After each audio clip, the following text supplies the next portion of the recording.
वन्दे देवमापतिं सर्वगुरुं वन्दे जगत्कारणं वन्दे पन्नगभूषणं मृगधरं वन्दे पशूनां पतिं वन्दे शूरशाङ्कवन्निनयनं वन्दे मुकुन्दं प्रियं वन्दे भक्तजनाशनं च वरदं वन्दे शिवं शङ्करम्।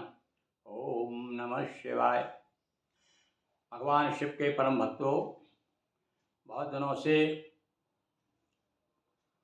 एक प्रश्न हमारे पास आया था कि भाई गुरुजी आप प्रदोष व्रत कथा भी सुनाने की कृपा करें। तो लीजिए, आज हम आपको प्रदोष व्रत कथा भगवान शिव का जिस प्रकार से वैष्णव जगत में एकादशी का महत्व है, उसी प्रकार से शैव जगत में भगवान शिव का ये जो प्रदोष का व्रत, सोमवार का व्रत, शिवरात्रि, ये बड़े महत्वपूर्ण पर्व हैं। तो चलिए आज हम आपको सुनाते हैं प्रदोष व्रत की कथा। विदर्भ देश में सत्यरथ नाम के एक परम शिव भक्त, पराक्रमी, तेजस्वी राजा हो गए। उन्होंने अनेकों वर्ष राज्य किया, किसी दिन भी शिव पूजन में अंतर न आने दिया। एक बार शाल्व देश के राजा ने दूसरे कई राजाओं को साथ ले विदर्भ पर चढ़ाई की। 7 दिन तक घनघोर युद्ध होता रहा। आखिर देवगति से सत्यरथ को हारना पड़ा और उनका वध कर दिया गया। शत्रु नगर में घुस पड़े।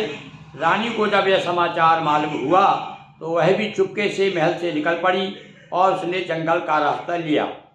राजमहल में रहने वाली रानी नाना प्रकार के कष्टों को सहती हुई वन में बढ़ी चली जा रही थी। उसको 9 माह का गर्भ था। अचानक एक दिन अरण्य में ही उसे एक पुत्र उत्पन्न हुआ।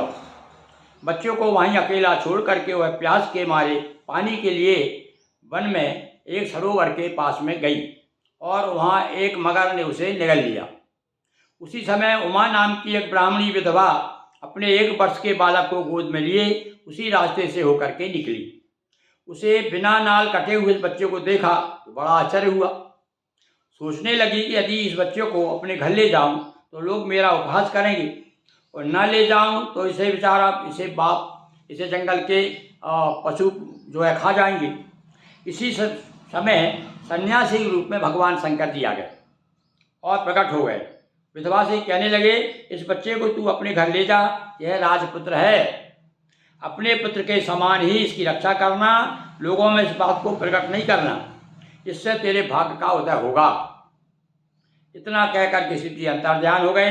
ब्राह्मणी ने अपने पुत्र का नाम सूचिव्रत और राजपुत्र का नाम धर्मगुप्त रखा।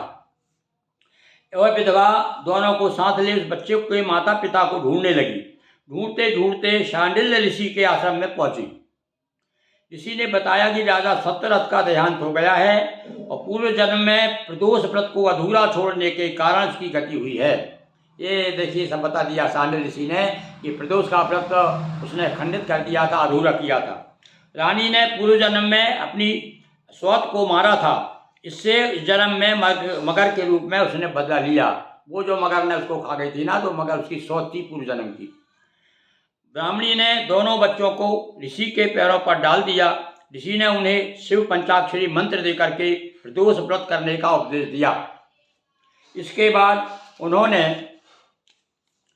ऋषि आश्रम छोड़ करके एक चक्रा नगरी में निवास किया और वहाँ से 4 महीने तक शिवाराधन करते रहे।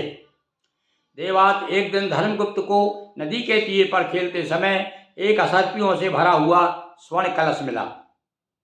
उसे लेकर के घर आया। माता को यह देख करके बड़ी आनंद हुआ। इसमें उसने प्रदोष की महिमा देखी। वो भी प्रदोष का व्रत करती थी, उसकी माँ जो है। इसके बाद एक दिन वे दोनों लड़के वन विहार के लिए एक साथ निकले। वहाँ अंशुमती नाम की एक गंधर्व कन्या क्रीड़ा करती हुई उन्हें दिख पड़ी। उसने धर्मगुप्त से कहा, हे, मैं कोदेवरा नामक गंधर्वराज की कन्या हूँ और श्री शिवजी ने मेरे पिता से कहा है कि अपनी कन्या को सत्यरथ राजा के पुत्र धर्मगुप्त को प्रदान कर, इसलिए तुम उससे विवाह करो। उसने आकर माता से यह बात कही।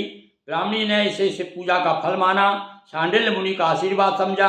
बड़े ही आनंद से अंशुमति के साथ धर्मगुप्त का ब्याह हो गया। गंधर्वराज ने बहुत धन और रानियों को दास दासी प्रदान किए। इसके बाद धर्मगुप्त ने चढ़ाई करके पुनः अपने विदर्भ राज को प्राप्त किया और सदा प्रदोष व्रत में शिव आराधन करते हुए वह ब्राह्मणी और उसके पुत्र शुचिव्रत के साथ सैकड़ों वर्ष तक सुख से राज्य किया करता रहा। अंत में शिवलोक को गया। यदक्षरम पदम भ्रष्टम मात्राहीनम तद भवेत् तत्सर्वक्षम्यतां देवो प्रसीद परमेश्वर। इस प्रकार से आज हमने बोलिए उमापति महादेव की जय।